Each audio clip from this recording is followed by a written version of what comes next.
Graça e paz. Vamos abrir em nome do Senhor Jesus Cristo para continuarmos o nosso estudo do Cântico dos Degraus. Hoje nós vamos fazer o estudo baseado no Salmo 128. Este é o nono estudo, então, dos cânticos, chamado Cântico dos Degraus. 128, eu vou fazer a leitura, depois nós vamos orar. Bem-aventurado aquele que teme ao Senhor e anda nos seus caminhos. No trabalho de tuas mãos comerás, feliz serás e tudo te irá bem. Tua esposa no interior de tua casa será como a videira frutífera, teus filhos como rebentos da oliveira, à roda da tua mesa. Eis como será abençoado o homem que teme ao Senhor. O Senhor te abençoe desde Sião, para que veja a prosperidade de Jerusalém. Durante os dias de tua vida, veja os filhos de teus filhos, paz sobre Israel. Vamos orar?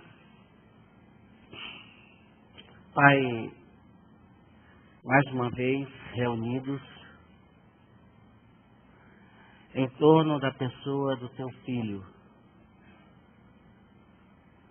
te pedimos, Pai, para que o Espírito Santo fale em cada coração que aqui está.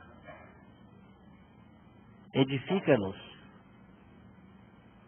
leva-nos a Cristo, que os nossos olhos do coração possam ver a pessoa do Senhor Jesus Cristo. Fala nesta noite com cada um de nós. Queremos sair daqui enriquecidos pela revelação da pessoa de Jesus Cristo. É no nome dele que nós oramos. Amém. Então, esta é a nona mensagem dos Cânticos dos Degraus. E eu só queria fazer aí uma pequena retrospectiva,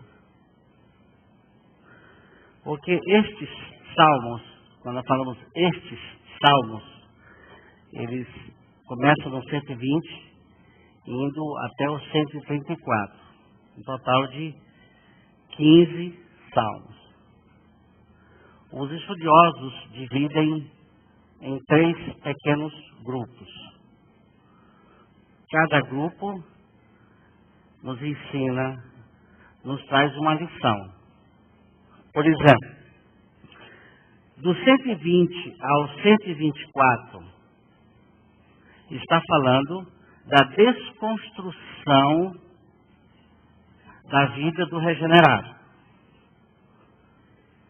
O regenerado precisa ser desconstruído.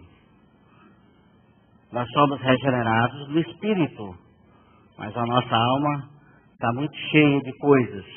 Então Deus precisa desconstruir a força natural que está na nossa alma.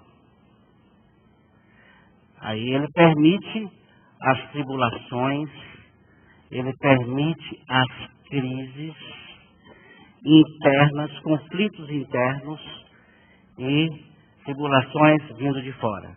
Então, uma desconstrução. Aquele que nasceu de novo precisa crescer. Quem nasce, cresce. Agora, cuidado com a palavra crescimento. Não confundir crescimento em Cristo com crescimento de Bíblia. Há muita gente que conhece Bíblia, mas não toca na vida. Então, cuidado com aquele que conhece demais a Bíblia, mas não tem vida espiritual. Então, há um crescimento, mas é preciso ver que há um crescimento daquele que nasceu de novo. um crescimento invertido. Que ele cresça, que diminuamos. É Cristo quem deve crescer em nós. Não é você. Um crescimento por conhecimento bíblico, mas um conhecimento revelado que é Cristo. Então, do Salmo 120 até o 124, eles falam da desconstrução da nossa vida. Do 125 até o 129, fala da nossa edificação. Ao mesmo tempo que ele, Deus, por graça, ele está nos desconstruindo, ele está acrescentando a Cristo. Então, a edificação, um momento de desconstrução e de edificação. E o terceiro grupo, que é do 130 até o 134, está falando da formação. Isto é, do caráter, da imagem da pessoa de Cristo sendo formada em cada um de nós. Se você perguntar para o nascido de novo, qual é o projeto de Deus, a resposta dele deve ser esta. Deus quer que eu seja parecido, semelhante ao Filho dele. Então, veja que é um processo. O novo nascimento é um ato. Como a justificação é um ato. Mas o crescimento é um processo. Em que Deus está reunindo todas as coisas para nos quebrar. E evoluir e manifestar a vida de Cristo. Então, o conjunto, nós temos os três grupos. E o que cada salmo nos ensina? Qual é a lição de cada um deles? Por exemplo, no 120, pode ler o versículo 1.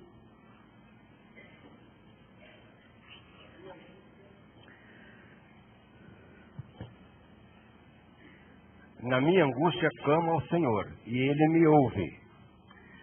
O Salmo 120 nos ensina a interpretar a vida da seguinte maneira. Não devemos olhar para nós mesmos. É isto que o Salmo 120 quer nos ensinar. Tirar os nossos olhos, olha, na minha angústia, porque esta é a nossa tendência na crise. A minha angústia. Pode ver quando a pessoa está passando por tribulação, ela está voltada muito para ela mesma, para o umbigo dela. Ela fala das suas dificuldades. Então, o que o Salmo 120 quer nos ensinar? Devemos tirar os nossos olhos de nós mesmos. O 121, versículo 1. Elevo os olhos para os montes. De onde me virá o socorro? Esse salmo também nos ajuda a interpretar a vida. Da seguinte forma. Não devemos olhar para as circunstâncias. Elevo os meus olhos para os montes. Você não vai encontrar uma solução do seu problema, a solução do seu problema, olhando para os montes. Isto significa na criação, nas circunstâncias. Então, esse Salmo 120, ele é riquíssimo. Depois mostra que devemos olhar para o Senhor da glória. O que o 122 quer nos ensinar? Eu estou simplesmente fazendo uma pequena retrospectiva para a gente entrar no 128. O 122, versículo 1. Alegrei-me quando me disseram, vamos à casa do Senhor. A importância da comunhão, do esfregar. Há uma alegria no ajuntamento solene. Há uma alegria, não no sentido da estrutura, mas a igreja. Aqui é uma igreja que se reúne em torno da pessoa de Cristo. Nós somos igreja, organismo vivo. Então, alegrei-me quando me disseram. Há uma alegria, há uma harmonia daqueles que se reúnem em torno da pessoa de Jesus Cristo. O Salmo 122 nos ensina que há uma alegria na comunhão com os irmãos. O 123, versículo 2. Como os olhos dos servos estão fitos nas mãos dos seus senhores, e os olhos da serva na mão da sua senhora, assim os nossos olhos estão fitos no Senhor, o nosso Deus, até que se compadeça de nós.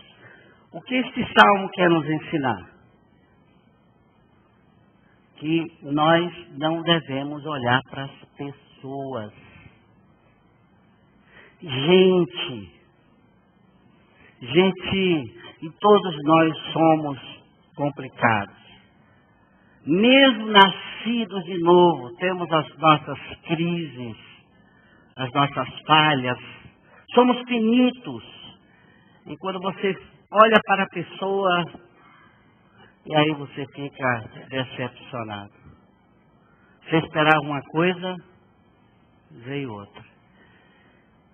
Vejam só, até aqui nós vimos que os salmos, eles nos ensinam assim, não devemos olhar para nós mesmos, podemos ficar depressivos, não podemos olhar para as circunstâncias, porque pode gerar angústia, e também não podemos olhar para as pessoas, porque pode gerar a decepção.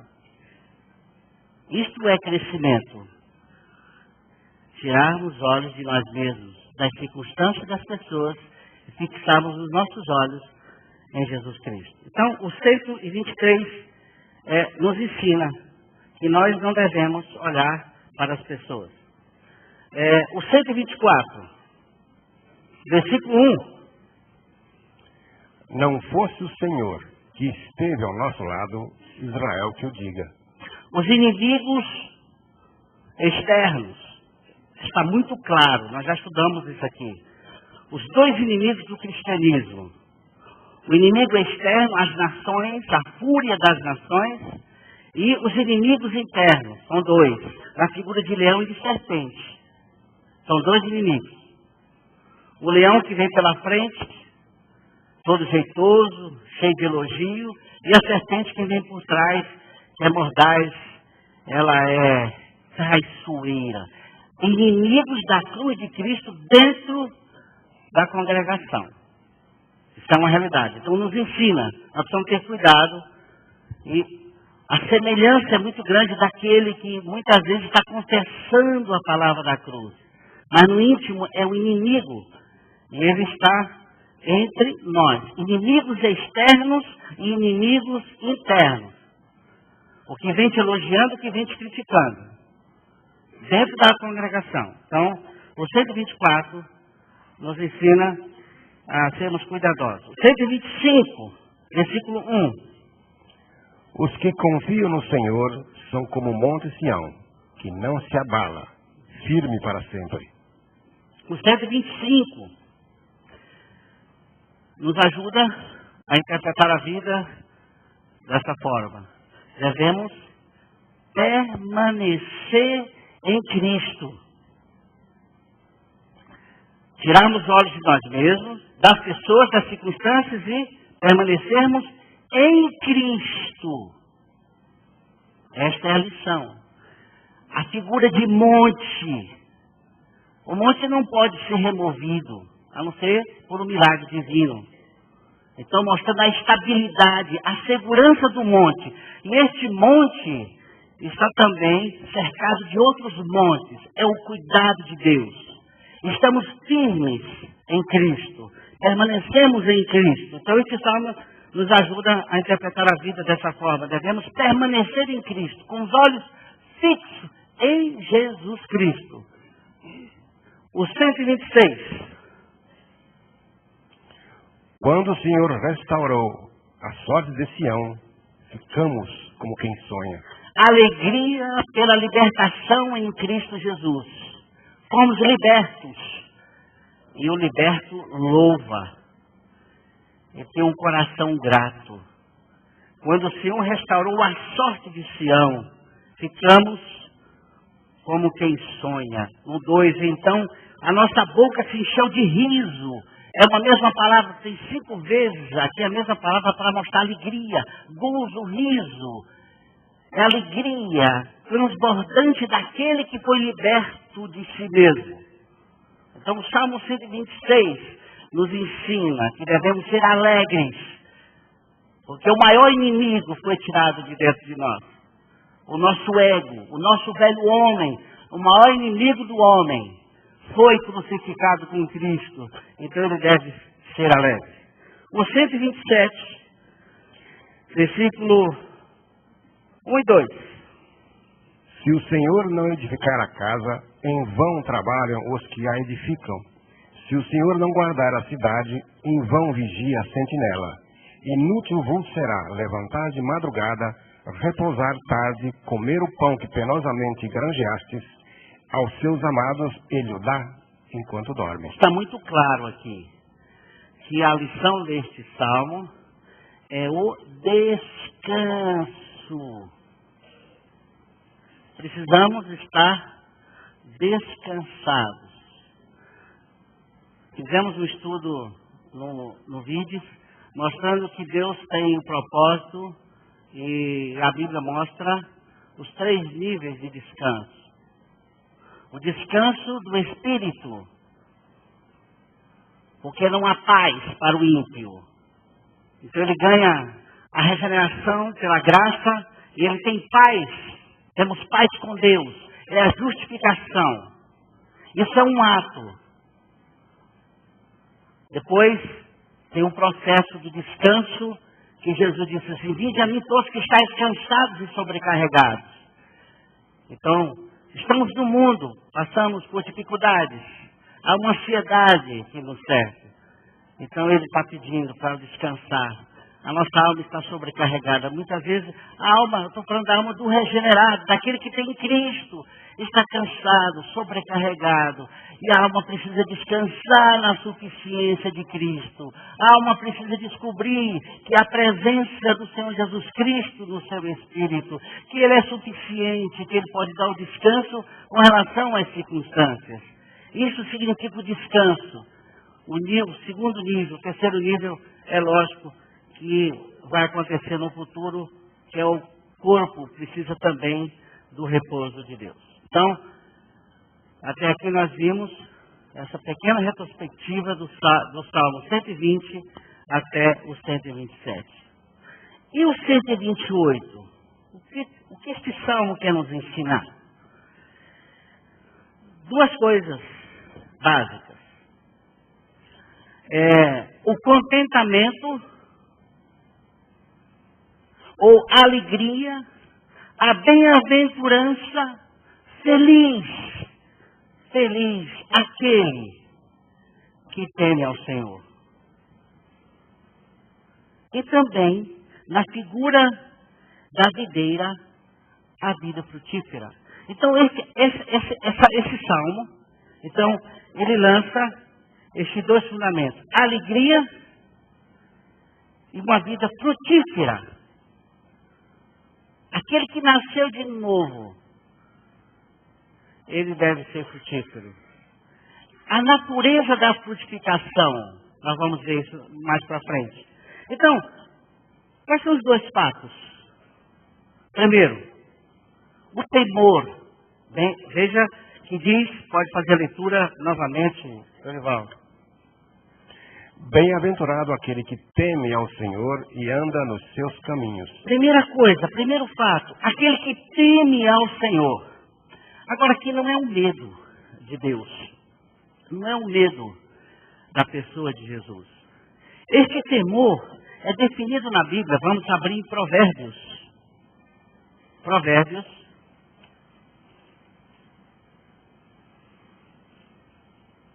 capítulo 1.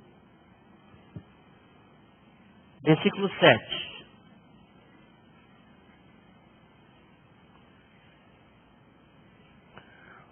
O temor do Senhor é o princípio do saber, mas os loucos desprezam a sabedoria e o ensino. Veja que numa outra versão, o temor do Senhor é o princípio da sabedoria. Então, o que significa temer a Deus? No ponto de vista do Velho Testamento, sabedoria é você agir do ponto de vista de Deus. É você consultar a Deus para fazer alguma coisa. Não fazer nada sem primeiro consultá-lo. Então, sabedoria do ponto de vista de Deus, do Velho Testamento, é você agir do ponto de vista dele. E está muito ligado, sabedoria com temor.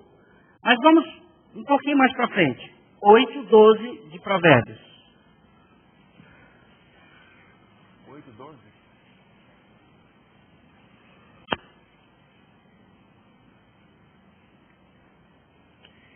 Eu, a sabedoria, habito com a prudência e disponho de conhecimentos e de conselhos. Veja que é uma sabedoria personificada. Aqui já está falando de alguém. Este princípio, o temor como princípio da sabedoria, já está sendo personalizado. E aqui é uma visão da pessoa de Cristo. Então, a sabedoria está sendo personificada. Agora veja, vamos ver em 1 Coríntios, capítulo 1, o que é sabedoria do ponto de vista do Novo Testamento.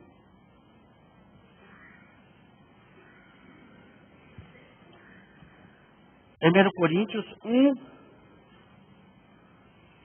22 a 24.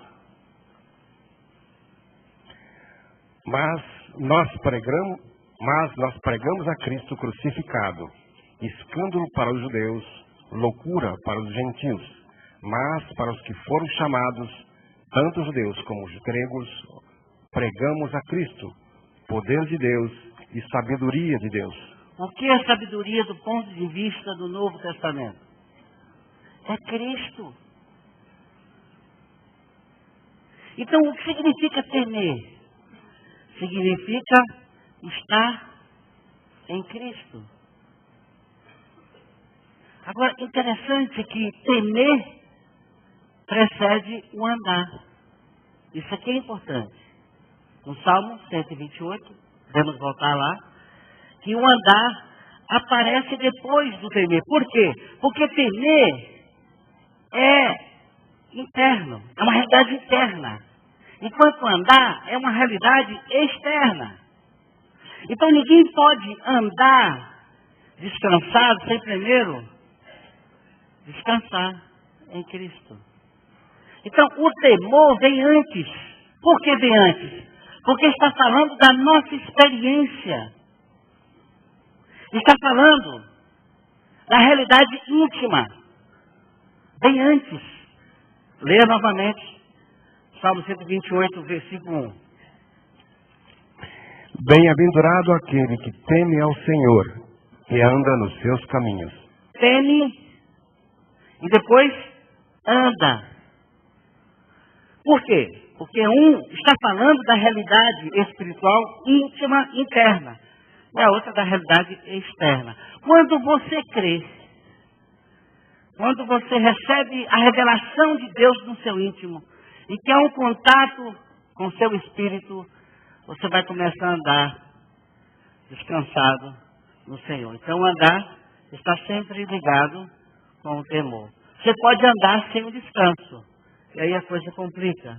Então, o que significa temer a Deus? É estar em Cristo. Bem-aventurado o homem que permanece em Cristo. Feliz o homem. Em contrapartida, nós temos o Salmo 1, que nós não devemos andar. E aqui está mandando andar. Aqui nós andamos. Lá diz para a gente não andar. Não se assentar à roda dos escarnecedores. Agora, o andar atrelado ao temor. E temor significa estar em Cristo. Então, o primeiro fato, e o que esse salmo quer nos ensinar, e o primeiro fundamento é o temor, o princípio da sabedoria, que é Cristo Jesus, poder de Deus e sabedoria de Deus. Segundo fato é o andar, que está intimamente ligado com o temer. O andar é a manifestação externa de uma realidade interna. Ninguém pode andar sem primeiro temer. Ninguém pode andar na vida cristã sem primeiro estar em Cristo. E nós podemos ver isso à luz de Efésios. Capítulo 1.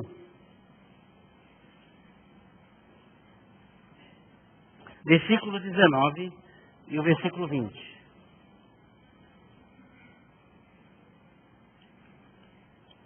E qual a suprema grandeza do seu poder para com os que cremos, segundo a eficácia da força do seu poder, o qual exerceu ele em Cristo, ressuscitando-o dentre os mortos e fazendo-o sentar à sua direita nos lugares celestiais. Essa é a posição do nosso Senhor Jesus Cristo. Deus o ressuscitou. Ele está assentado nos lugares celestiais. Essa é a posição que o nosso Senhor Jesus Cristo ganhou. Agora, no capítulo 2, versículo 5 e 6. E estando nós mortos em nossos delitos, nos deu vida juntamente com Cristo. Pela graça sois salvos. E juntamente com Ele nos ressuscitou e nos fez assentar nos lugares celestiais em Cristo Jesus. Agora é a nossa posição. Assentados. Então, do capítulo 1, o capítulo 2, capítulo 3 do livro de Efésios, eles tratam do nosso descanso por estarmos em Cristo. Estamos assentados nele, nos lugares celestiais. Essa é uma posição de descanso, independentemente das circunstâncias. Aquele que está descansado não fica desesperado pelo que está acontecendo do seu lado, do lado de fora. Há um descanso no seu espírito, porque ele tem uma esperança. Ele sabe em quem está crendo. Assentado, aquele que já realizou tudo por nós, aquele que diz que está consumado, aquele que venceu o pecado, venceu a carne, venceu o velho homem, venceu o diabo, venceu tudo. Aquele que está sentado nos lugares celestiais está vivendo em nós e nós estamos nele, descansados. Essa é a posição. Agora é interessante que do capítulo 4 começa então o andar. Capítulo 4, versículo 1.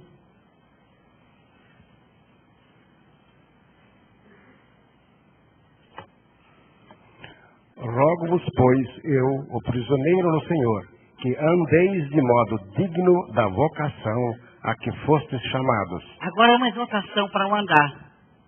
Veja que o temor ligado ao descanso pela sabedoria que é Cristo. E o andar está intimamente ligado com essa experiência. Então você vai andar baseado no descanso. Descansados em Cristo. Porque nascemos de novo Cristo na nossa vida. Estamos neste mundo, mundo atribulado. Deus precisa revelar no nosso coração esse descanso. Significa que Ele está no controle de todas as coisas. É ser bem-aventurado. É ser feliz. Por que ele é feliz? Porque ele tem um Cristo que fez tudo por ele. E tem um Cristo que controla todas as circunstâncias. Por que nós tememos? Por que o medo das coisas? Por que o medo do futuro? Por que o medo do amanhã? Porque nós não sabemos, nós não usufruímos desse descanso. Você crê que Cristo vive em você? Você tem certeza disso? Então, meu querido, descanse. Olhe para Ele. Não olhe para você mesmo, não olhe para a circunstância, não olhe para as pessoas. Se você ficar olhando para gente complicada, você fica decepcionado. Mas olhar para o autor e consumador da nossa fé. Então, o temer e o andar estão ligados. Temer vem antes. Temer é uma realidade espiritual. É quando a sabedoria que é Deus, revelada em Cristo, o poder de Deus que é Cristo, está entronizado no nosso coração.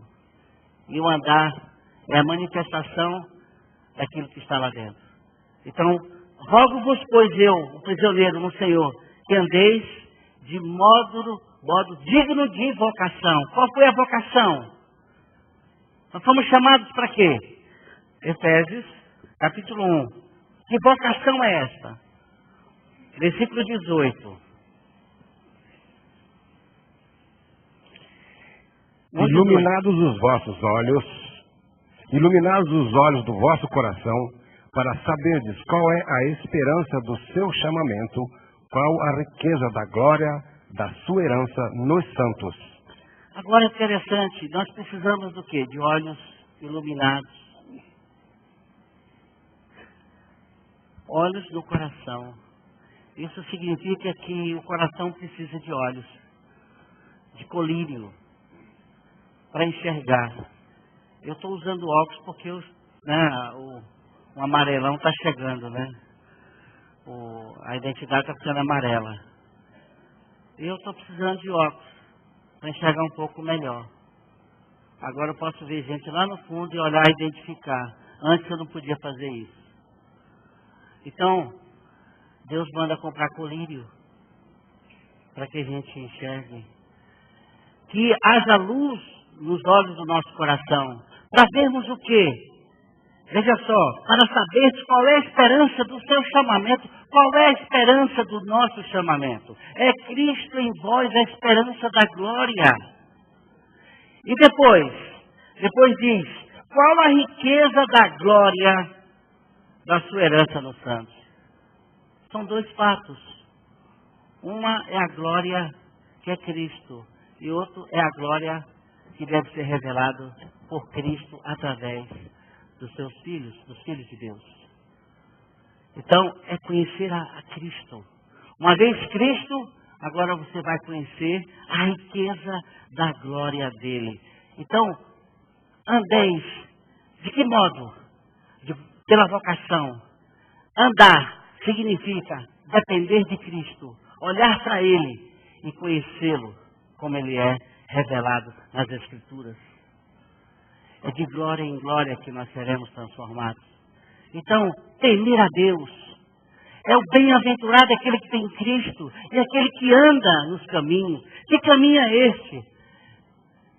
É no caminho do Senhor. Ele diz, eu sou o caminho, a verdade e a vida. Então, este salmo tem duas lições básicas. Temor e depois a vida frutífera. Com relação à vida frutífera, o que esse salmo nos ensina? Veja que está falando de videira. É uma realidade externa. A frutificação tem por base duas naturezas, as duas essências. A primeira é interna. Veja Gálatas 5. Gálatas 5, versículo 22.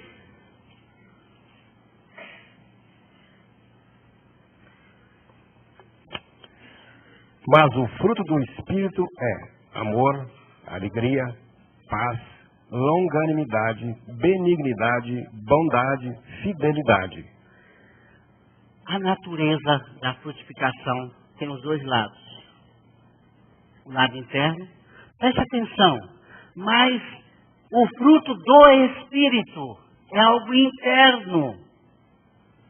À luz de Gálatas, os frutos do Espírito, aquele que nasceu de novo, o Espírito tem agora o amor, a alegria, a paz, a longanimidade, benignidade, bondade, fidelidade, mansidão, domínio próprio. Contra essas coisas não há lei. São realidades internas. Elas vão se manifestar de forma também externa, à luz do Evangelho de João. Nós vamos encontrar essa realidade. Aquele que nasceu de novo, ele tem, o coração está cheio, tomado de amor, por causa da presença do Senhor Jesus Cristo. Ele tem paz de espírito. Ele é longânimo, ele é bondoso, ele é benigno, ele é manso. Mas são frutos do Espírito Santo. E aí você pode tentar orar dizendo assim, Senhor, eu quero ter paz, eu quero ter alegria, eu quero ser manso, ter paciência. Não faça isso. Peça para Deus revelar aquilo que já está no seu íntimo. Porque tudo isto está em Cristo Jesus. É só você pedir. Senhor, manifesta o que Tu és através de mim. Manifesta. Todos esses frutos já estão ali inseridos no Espírito regenerado. Está lá. Realidades internas. Mas todos eles devem manifestar de forma externa. A natureza da frutificação é interna e depois se expressa em frutos conforme o Evangelho de João, capítulo 15. Evangelho de João, capítulo 15, versículo 1 ao versículo 5.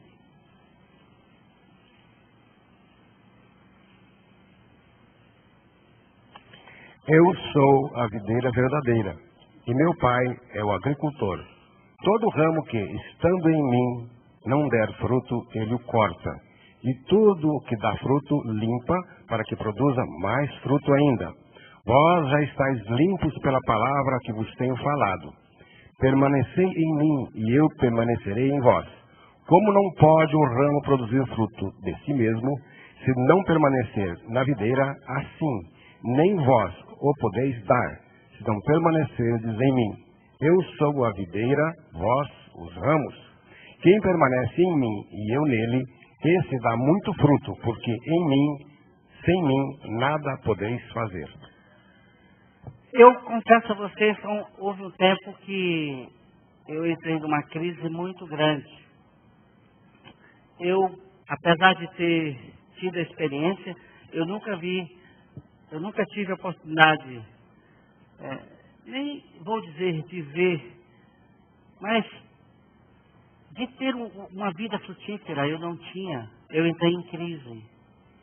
Não só da natureza interna, como também na natureza externa, que são realidades.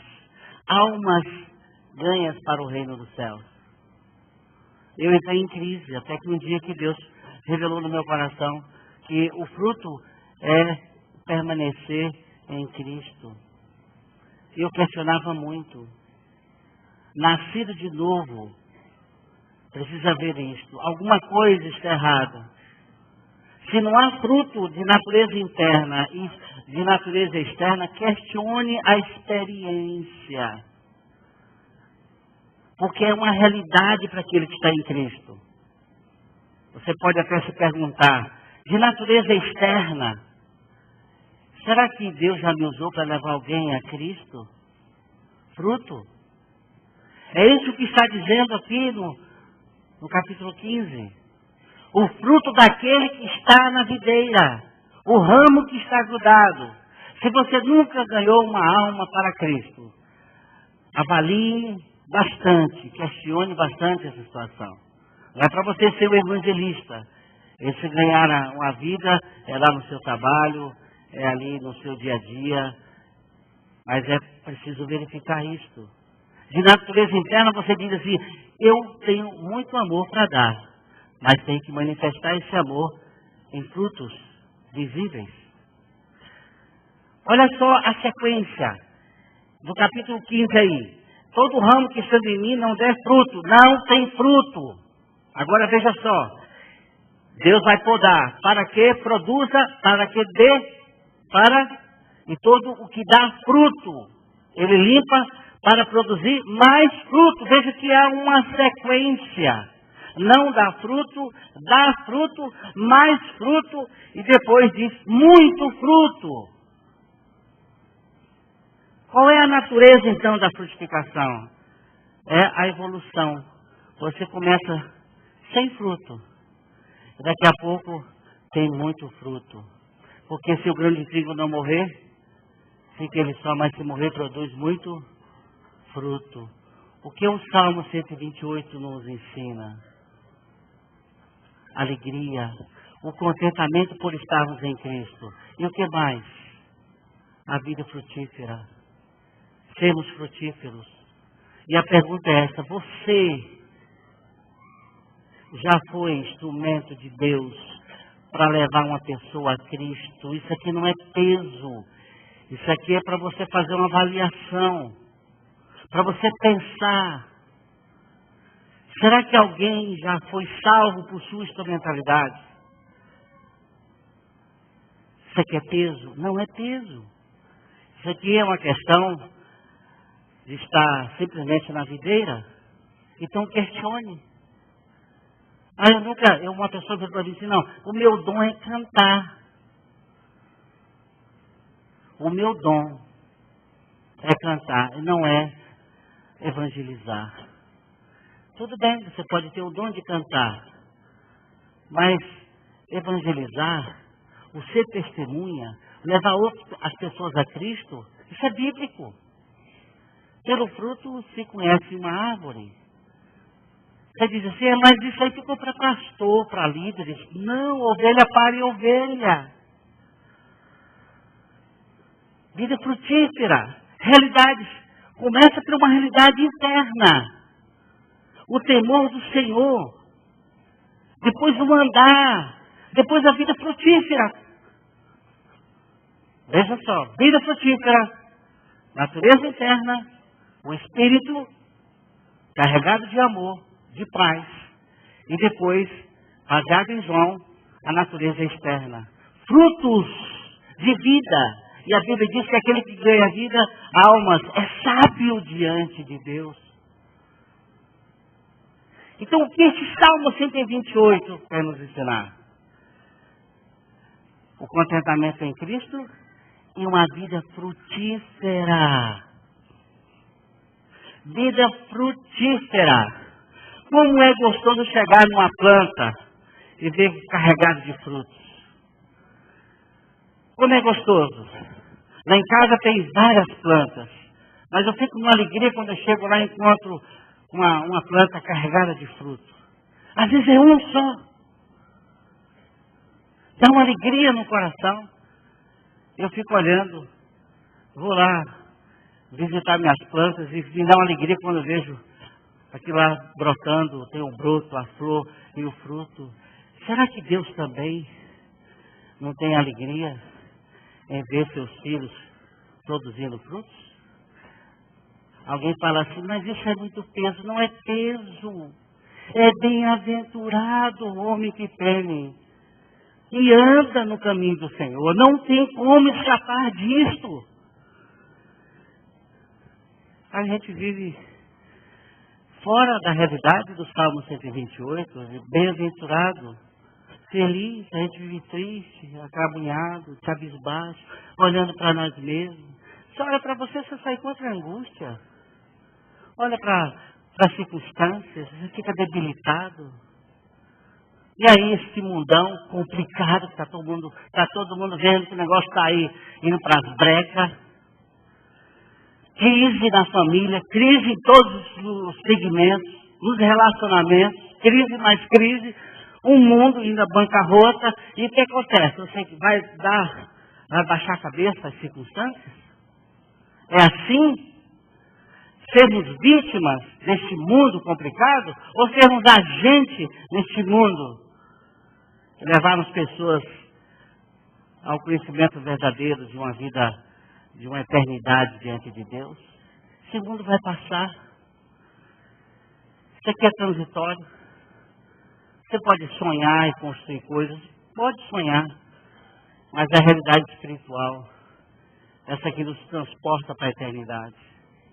Então, amados, é Cristo Jesus. Você quer temer? Não é medo de Deus. O temor de Deus é o estar em Cristo.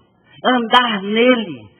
Pela providência divina. Ele já providenciou todos os meios para que andemos nessa vida atribulada, passando por vales. Ainda que eu ande pelo vale da sombra da morte, não temerei. Quem que não é assaltado por crises? Quem que não tem os vales? Quem que está isento aqui de uma crise? Mas um andar. E no meio da crise, vida frutífera, produzir frutos de vida eterna. Que Deus, pela sua graça, nos ensine e que o Salmo 128 nos ajude a interpretar a vida no contentamento e numa vida frutífera para a glória de Deus. Amém? Vamos cantar todo o poder.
Esta mensagem faz parte do acervo do Ministério de Comunicação Palavra da Cruz. Nos contate pelo telefone 43 3322 3037 ou por meio do site www.palavradacruz.com.br. Graça e paz.